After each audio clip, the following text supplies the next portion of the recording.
Hey guys, and welcome to what is going to be the first video on this second channel. It's going to be dedicated to FM. With us coming to the end of the FM23 life cycle, I thought I would show you guys what I've been doing, because a lot of this year's been a bad year for FM, for me and the channel, and we really struggled. But throughout the year, me and a couple of friends have been doing a multiplayer save. So I thought what I would do is I'd come in and give you the end of season reviews and stuff. Unfortunately, I didn't save at the end of the first season, so there's very limited information I can give you, but in the next couple of videos, you'll get more in-depth as I saved kind of right at the right point. So, I am in charge of Tottenham. We have Matt, who is in charge of Aston Villa, and Reece is in charge of Man United. So, this is how the season ended. It was a strong season for me. I'm pretty sure we had a little wobble, but nothing major. It was an outstanding season for Aston Villa, who had actually secured 4th place before the final game of the season, where they actually lost to Reece's Man United. And it meant Europa League football for Man United. But we all got through. There was some issues along the way, especially with me. But if we just go to transfers, I can show you the transfer history of every club. We made quite a lot of signings in the first season. So we brought in Hamzid Kargbo from QPR. He's a legend amongst the stream, and anyone that kind of comes here from a stream, you'll know that he is fantastic. He actually had a really good season for us, getting 4 goals in 14 games. And they were all substitute appearances, and the fact that he scored 4 goals was insane. But yeah, he came in, so we brought him in for 10k. Then we also brought in Joana Chavez. He came in, he was a youngster. I looked at him and went, okay, he's a good player to kind of look at. We brought in Diego Moreira. You know, everyone kind of knows him, he's a wonder kid.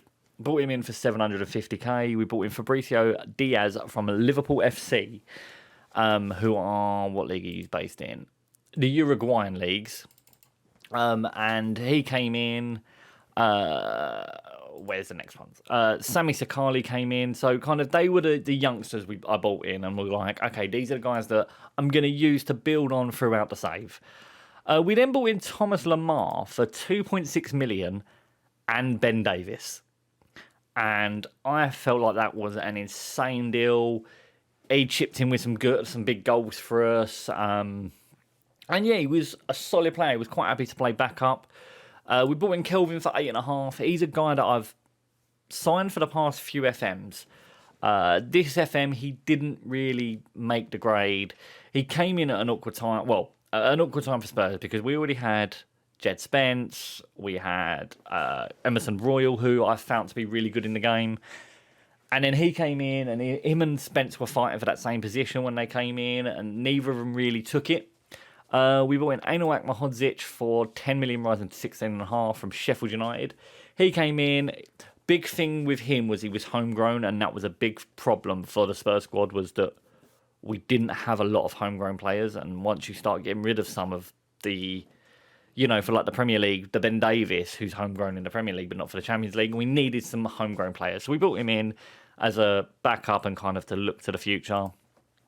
Marcus Thuram came in for 12.25. I will tell you, he has been one of the best signings I've ever made. He has been absolute quality for every season. Every season I go, all right, is it time for Marcus Thuram to move on? And every season, he just does so well.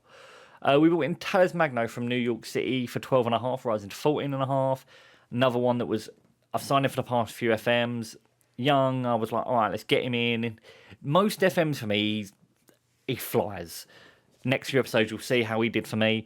We brought in Alex Murray because, when did we bring him in? See, we brought him in pretty early into January, and that was because we brought in Alex Murray. Reece was an issue for me straight from the beginning. I knew he weren't going to, you know, he's old and he weren't going to do well, and I needed a cover gap goalkeeper. A goalkeeper to come in and to cover the gap between me getting, like, Reece moving on and a young goalkeeper coming through, or bringing in a new goalkeeper and covering that gap. And that's what Alex Murray did. He was so frustrating it was unbelievable. Because he would do really well when he'd had games after game. He was like doing well and he's popping up and he's keeping this clean sheet, he's kept that clean sheet. And then he would just drop howlers.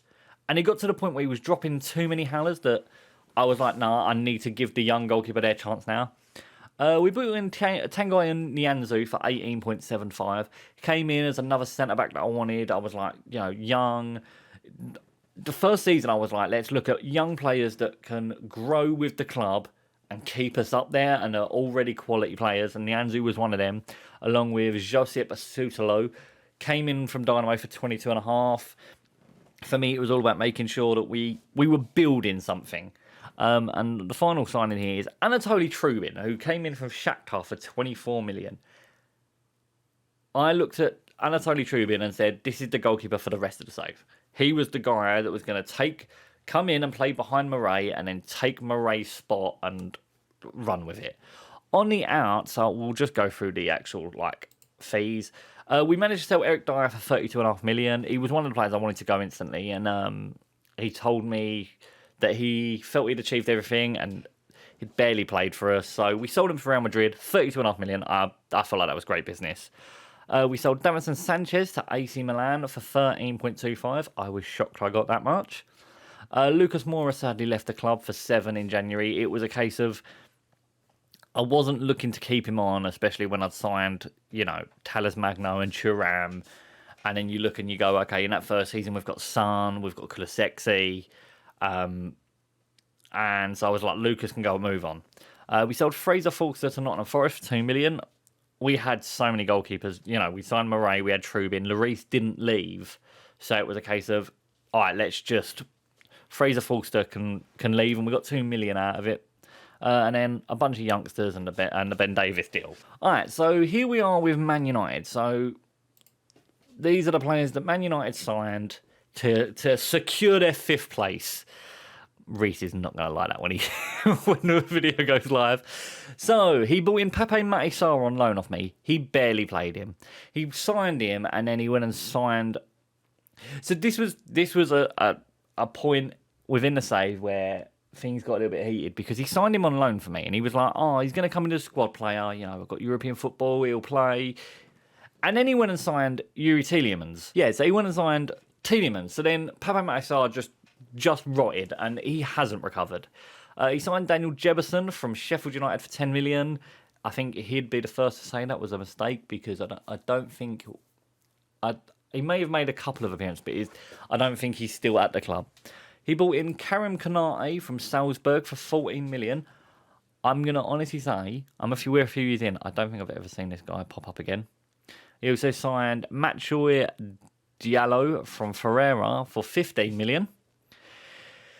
He also got Marcus Leonardo. I'd had Leonardo on my scout list. He's a guy I've signed for the past few, as most people do. And he openly said, I signed him because it said you wanted him and I knew he'd be good. So that was a frustrating one. He brought in Molina at right back from Atletico Madrid for 26 million. Casido. So some of these signings, the 23 signings, are going to be the ones that were signed before it transitioned over. So Brighton had been relegated at this point, so he went and got Moises Casido. He signed Yuri Tielemans for 37, rising to 55.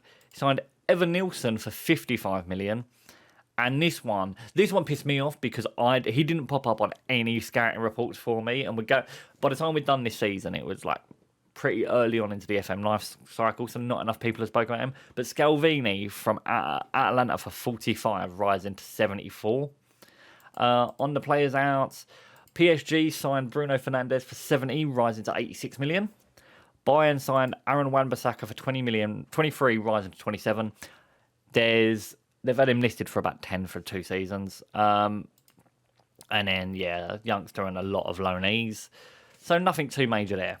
So if we look at Villa, so these were the signings that he made to get Villa into top 4. So I've actually done it by the date. So the signings he made through the season was Roberto Gagliardini for 3.5 million.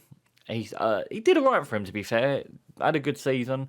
Wilfried Singo came in from Torino for 5.75. That was an absolute bargain. The guy did fantastic. And then João Pedro. João Pedro has been the butt of a lot of jokes. He signed in from Watford for 31 million. He scored less goals than Hamzat Cargbo scored for me, and that was a running joke throughout the entire save of, Matt, you signed a player who scored less goals than a player that is scouting report listed as Vanarama North and South. So, yeah.